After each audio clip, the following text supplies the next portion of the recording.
तो देखिए बच्चों, आज हम लोग पढ़ने वाले हैं ग्रामर में। जैसे आपको नाउन पढ़ा दिया गया है, तो नाउन के बाद जो है प्रोनाउन आज हम लोग पढ़ने वाले हैं। तो प्रोनाउन में आप देखें, पहले बेसिक से हम लोग समझेंगे कि प्रोनाउन आखिर क्या चीज़ होता है। प्रोनाउन को हिंदी में क्या बोलते हैं? सर्वनाम बोलते हैं। और अब हम लोग इसकी देखेंगे डेफिनेशन क्या होती है। तो pronoun is a word,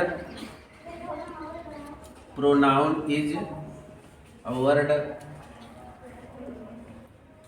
that is used on the place of noun। इसका मतलब क्या हुआ? Pronoun is a word that is used on the place of noun. मतलब प्रोनाउन एक ऐसा शब्द है जो संज्ञा के स्थान पर प्रयुक्त किए जाते हैं। तो एग्जाम्पल में जैसे हम लोग देखेंगे कि Ram is a boy, he is playing.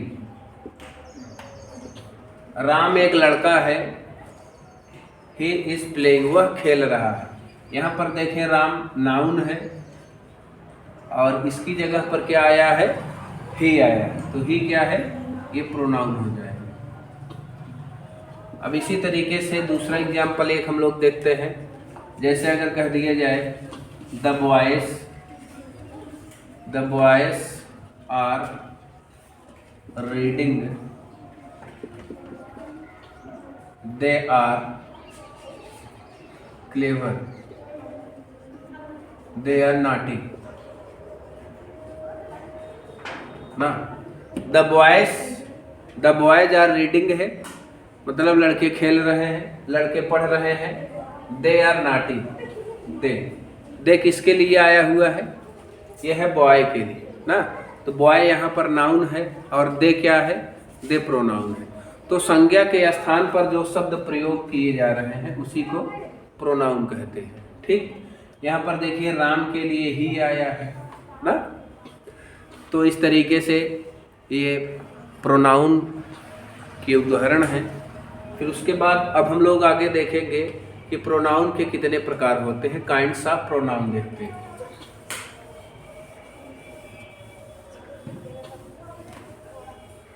अब हम लोग देखेंगे काइंड्स ऑफ प्रोनाउन।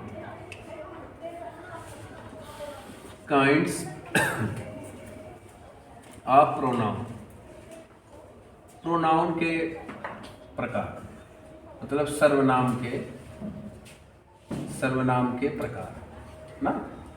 अब सर्वनाम के प्रकार में हम लोग देखेंगे ये कितने प्रकार का होता है। ये बिल्कुल बेसिक से है दोस्तों, आप लोग देखते रहिए, निश्चित रूप से आपको ये समझ में आ जाएगा। तो प्रोनाउन के प्रकार में जैसे सबसे पहले पर्सनल प्रोनाउन, फिर उसके बाद डिमॉन्स्ट्रेटिव प्रोनाउन,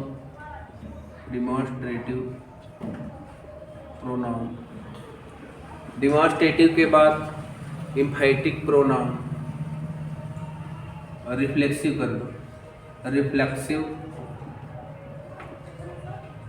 प्रोनाउन, रिफ्लेक्सिव के बाद एम्फैटिक प्रोनाउन।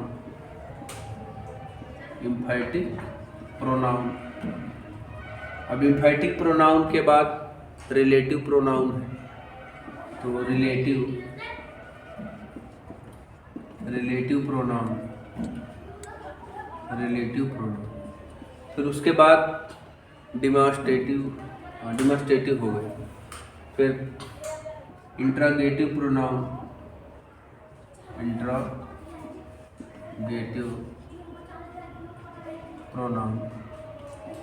इंट्रागेटिव के बाद इंडेफिनिट प्रोनाउन,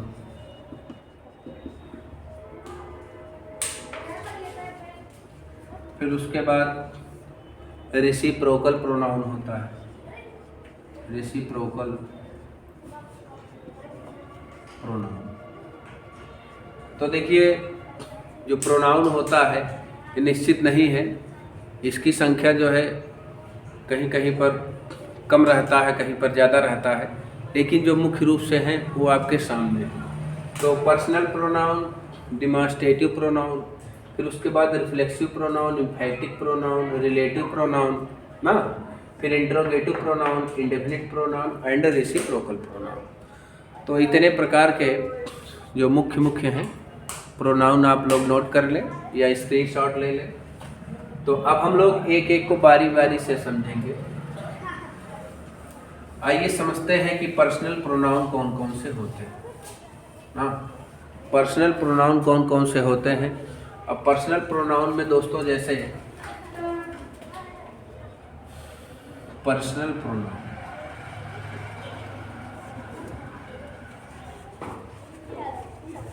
यह है व्यक्तिवाचक सर्वनाम। तो दोस्तों देखो, जो पर्सनल प्रोनाउन होता है मतलब ऐसा प्रोनाउन जिससे केवल व्यक्तियों की ही जानकारी होती है, व्यक्तियों के ही विषय में जानकारी होती है, उसे पर्सनल प्रोनाउन कहते हैं। आराम से समझते रहिए।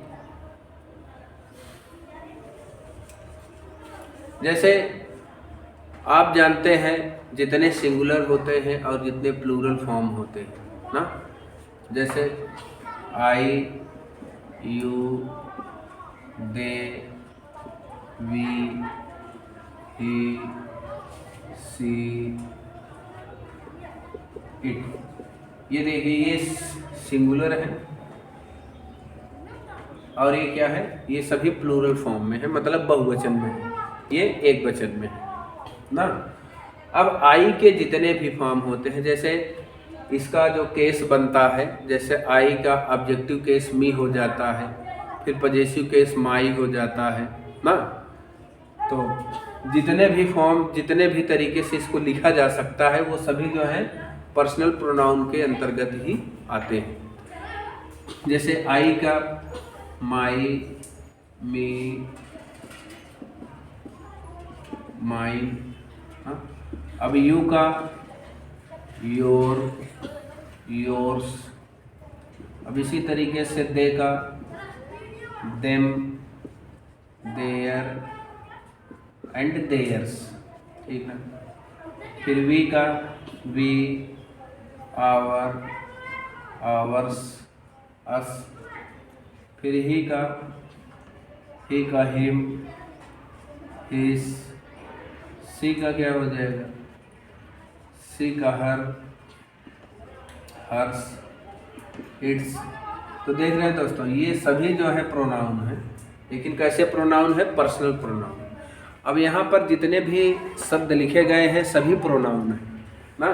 जैसे आई, माई, मी, माइन, यू, योर, योर्स, ये जो है सभी पर्सनल प्रोनाउन के ही उदाहरण हैं। तो कुल मिलाकर आप ये समझें कि जिसका पजेसिव केस, ऑब्जेक्टिव केस बनता है, जैसे केस में नॉमिनेटिव केस, पजेसिव केस और ऑब्जेक्टिव केस ये होते हैं, तो इन्हीं का तो बनता है ना।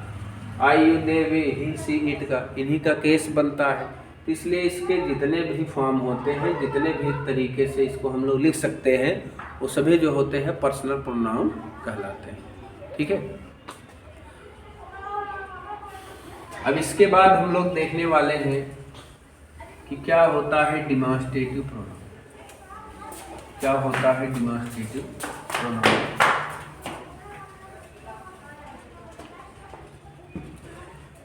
या डिमॉन्स्ट्रेटिव पढ़ने से पहले दोस्तों हम लोग थोड़ा सा देख लें इसी के क्रम में, क्योंकि इन्हीं से बनते हैं रिफ्लेक्सिव प्रोनाउन ना। तो दूसरे नंबर पर ले लेते हैं रिफ्लेक्सिव प्रोनाउन। रिफ्लेक्सिव प्रोनाउन, तो देखिए जो हमारे पर्सनल प्रोनाउन होते हैं, पर्सनल प्रोनाउन में सेल्फ जोड़ दें या सेल्व्स जोड़ दें तो जो होता है रिफ्लेक्सिव प्रोनाउन बन जाता है। जैसे देखिए हर है ना, अब इसमें अगर हम सेल्फ जोड़ दें, हर सेल्फ, तो हर सेल्फ अगर जब हो जाता है, हर में सेल्फ जोड़ दें तो हर सेल्फ हो जाता है। तो इसी तरीके से अगर देम लिखा गया है, देम में अगर हम सेल्फ जोड़ दें दोस्तों तो क्या हो जाएगा, देम सेल्व्स हो जाएगा। ठीक है ना। फिर उसके बाद अब ऐसे ही हिम है, हिम में अगर हम लोग सेल्फ जोड़ दें तो क्या हो जाएगा, हिम सेल्फ हो जाएगा, हिम सेल्फ, ठीक ना। फिर जैसे आवर है, आवर में अगर सेल्फ जोड़ दें, सेल्फ नहीं सेल्फ, क्योंकि जो बहुवचन होता है उसमें VES जोड़ना पड़ता है, और जो सिंगुलर फॉर्म में होते हैं उसमें सेल्फ ही जोड़ना पड़ता है। तो क्या हो जाएगा, आवर सेल्फ्स। तो देख रहे हैं ना, अगर इस तरीके से जो हमारे पर्सनल प्रोनाउन होते हैं, पर्सनल प्रोनाउन में अगर हम लोग सेल्फ जोड़ दें या सेल्व्स जोड़ दें तो बन जाता है रिफ्लेक्सिव प्रोनाउन, है ना, बन जाता है हमारा रिफ्लेक्सिव प्रोनाउन। लेकिन अब जैसे अगर एक एग्जाम्पल हम लोग लेते हैं रिफ्लेक्सिव प्रोनाउन में,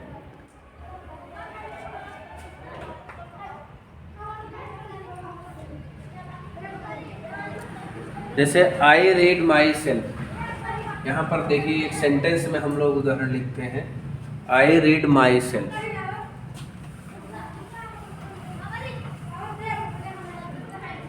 आई रीड माई सेल्फ,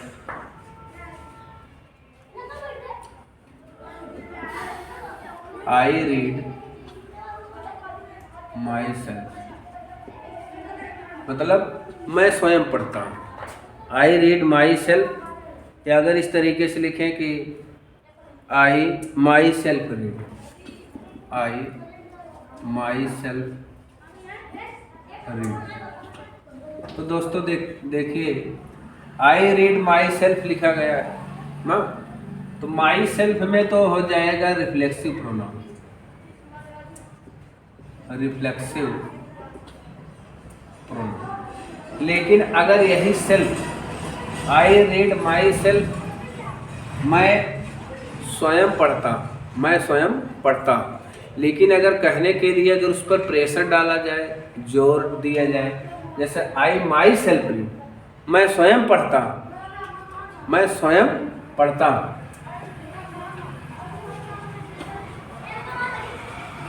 तो कुल मिलाकर ये समझे कि अगर ये जो सेल्फ या सेल्फ्स अगर सब्जेक्ट के बाद आ जाए या वाक्य में पहले आ जाए तो वहाँ पर इम्फेटिव हो जाता है, इम्फेटिव,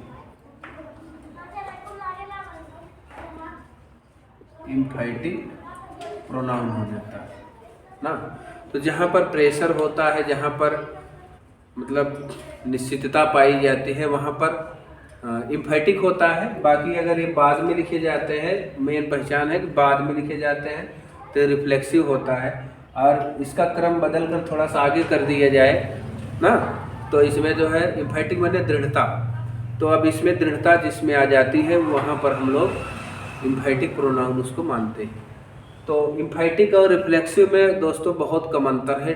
अंतर डिफरेंस सिर्फ इतना है कि इम्फेटिक है तो वहाँ पर जहाँ पर दृढ़ता है, जहाँ पर जोर दिया जा रहा है तो वहाँ पर इम्फेटिक होता है, और सेल्फ थोड़ा बाद में वाक्य में लिखा रहता है तो वहाँ पर रिफ्लेक्सिव प्रोनाउन होने की संभावना होती है, ठीक ना।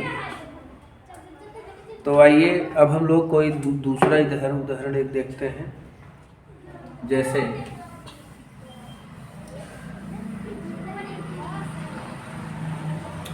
शी sang herself, देखिए शी sang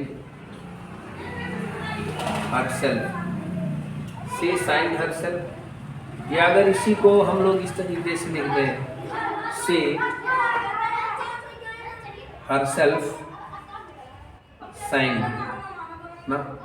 देखिए सेंटेंस यहाँ पर देखें, शी sang herself, ये लास्ट में आ रहा है, इसमें भी herself आ रहा है, तो या तो रिफ्लेक्सिव होगा या तो इम्फेटिक होगा ना। अगर यहाँ पर देखिए ये जो herself है अंत में आ रहा है तो रिफ्लेक्सिव होगा, क्या होगा, रिफ्लेक्सिव होगा। और यहाँ पर देखिए सब्जेक्ट के तुरंत बाद आ रहा है तो इसमें दृढ़ता पाई जा रही है, तो यहाँ पर क्या हो जाएगा, इम्फैटिक हो जाए, इम्फैटिक हो जाए। ठीक है, अब इस तरीके से आइए अब हम लोग देखते हैं दूसरा जो डिमांस्ट्रेटिव प्रोनाउन होता है। क्या होता है डिमांस्ट्रेटिव प्रोनाउन? तो दोस्तों जो डिमांस्ट्रेटिव प्रोनाउन होते हैं, डिमांस्ट्रेटिव का अर्थ होता है डिमांस्ट्रेटिव मतलब संकेत करना। जैसे किसी वस्तु की ओर या किसी व्यक्ति की ओर जब संकेत जिन शब्दों से किया जाता है वही डिमांस्ट्रेटिव प्रोनाउन कहलाते हैं। जैसे डिमॉन्स्ट्रेटिव प्रोनाउन ना, डिमॉन्स्ट्रेटिव प्रोनाउन। अब जिन शब्दों के द्वारा किसी व्यक्ति या वस्तु की ओर संकेत किया जाता है, संकेत करने वाले ही शब्दों को डिमॉन्स्ट्रेटिव प्रोनाउन कहते हैं। जैसे देखें, मुख्य रूप से जो दिस, दैट, दिस, दोस या इट ना, this, that, this, those, it, यही जो है हमारे डिमॉन्स्ट्रेटिव शब्द है। लेकिन देखिए अब इसी के साथ में जैसे एडजेक्टिव को हम लोग पढ़ते हैं तो उसमें डिमॉन्स्ट्रेटिव एडजेक्टिव भी आता है। तो दोस्तों ये एग्ज़ाम में, कॉम्पिटिटिव एग्ज़ाम में यहाँ से बहुत अच्छा ही क्वेश्चन बनता है कि जैसे कोई सेंटेंस दे देता है, उसमें पूछता है कि इसमें क्या है, डिमॉन्स्ट्रेटिव प्रोनाउन है कि डिमॉन्स्ट्रेटिव एडजेक्टिव है। तो आइए हम लोग बहुत ही अच्छे तरीके से उदाहरण से इसको समझते हैं। बहुत ही अच्छा इसका तरीका है। एक तरफ हम लोग लिखते हैं डिमॉन्स्ट्रेटिव एडजेक्टिव और एक तरफ लिखेंगे डिमॉन्स्ट्रेटिव प्रोनाउन। जैसे कि हमने लिखा कि जो दिस, दैट, दिस, दोज होते हैं और इट होते हैं डिमॉन्स्ट्रेटिव वर्ड है ना। अब इसका यूज कैसे किया जाता है? जैसे एक तरफ लिखते हैं डिमॉन्स्ट्रेटिव प्रोनाउन, डिमॉन्स्ट्रेटिव प्रोनाउन, और दूसरी तरफ हम लोग लिखते हैं डिमॉन्स्ट्रेटिव एडजेक्टिव ना। अब डिमॉन्स्ट्रेटिव प्रोनाउन मतलब डिमॉन्स्ट्रेटिव संकेतवाचक सर्वनाम और संकेतवाचक विशेषण ना। तो जैसे कह दिया जाए दिस इज ए डॉग ना, फिर अगर एक वाक्य हम लोग इस तरीके से थोड़ा सा चेंज करके लिखते हैं दिस डॉग इज माय,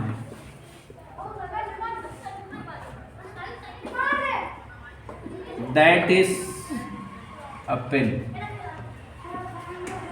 और इस तरीके से that pen is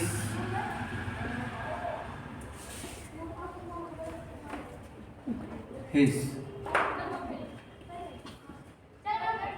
this girls, these are hens. अगर कह दिया जाए these girls are beautiful, those are ducks,